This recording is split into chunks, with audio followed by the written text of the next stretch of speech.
rain had not stopped since the night Leon buried the last trace of who he used to be, and now the storm seemed to hum with the sound of promises that refused to die.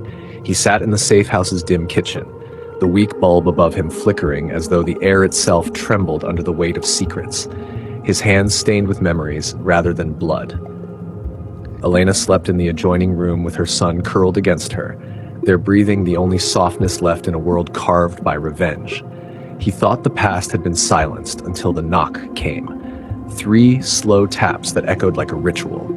When Leon opened the door, the cold wind carried in a man he had once called brother, Matteo, presumed dead for 7 years. Matteo's face was a map of scars and time. His eyes burned with the same fire that had once bound them in youth, when they had sworn under candlelight to protect each other no matter what the world demanded. "You owe me a life," Matteo said quietly, laying a rusted coin on the table.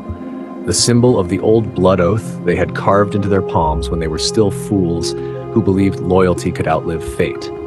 Leon felt his stomach twist. The coin glinted like guilt. He tried to speak, but words broke apart in his throat. Matteo told him a story of betrayal and escape, of how the night Leon thought he died, he had been taken, tortured, remade by the very people Leon once served.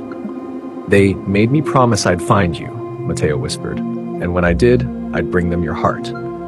Lightning cracked outside, throwing their shadows together on the peeling wall. 2 silhouettes that once stood side by side, now divided by years of silence. Leon poured 2 glasses of whiskey, his hands steady despite the tremor in his chest. "If you came to kill me," he said, "you should have done it before you saw her."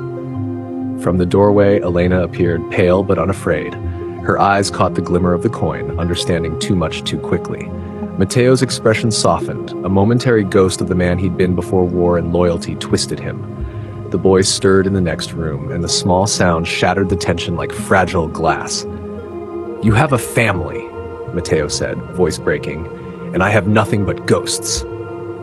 He turned toward the window, rain smearing his reflection into a blur of regret. Leon stepped closer. "We both lost everything," he said. "The oath doesn't have to end in blood, let it end in forgiveness." But forgiveness was a luxury men like them were rarely granted. Matteo reached into his coat and placed a worn photograph on the table. The 2 of them as children, smiling beneath the same street lamp where they had first sworn brotherhood. "You remember what we said that night?" he asked. "That no one leaves alive." Leon nodded, tears cutting silent tracks down his face. "Then maybe we change the rule tonight." The wind howled through the cracks in the door. Thunder rolled like the growl of something ancient. Elena stepped forward, trembling but resolute. "If loyalty means dying," she said softly, "then maybe love means teaching it how to live."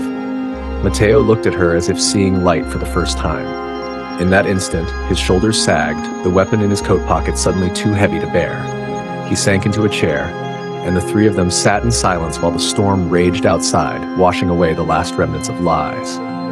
As dawn began to bleed through the clouds, Matteo rose, placed the coin back into Leon's palm, and closed his fingers over it. "Keep it," he murmured. "Let the blood debt end with me." Then he walked into the rain, disappearing down the empty street until the mist swallowed him whole. Leon watched from the doorway, the rusted coin burning against his skin, a reminder that sometimes the truest oath is not the one carved in pain, but the one kept in mercy.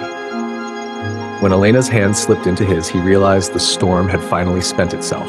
The world outside still dripped with sorrow, yet for the first time in years, he felt the quiet pulse of peace. Behind them, the boy stirred and called out softly, and Leon turned, his voice low but sure. "We're done running." The words hung in the air like a prayer, and somewhere far beyond the horizon, the sky broke open with the first honest light of morning.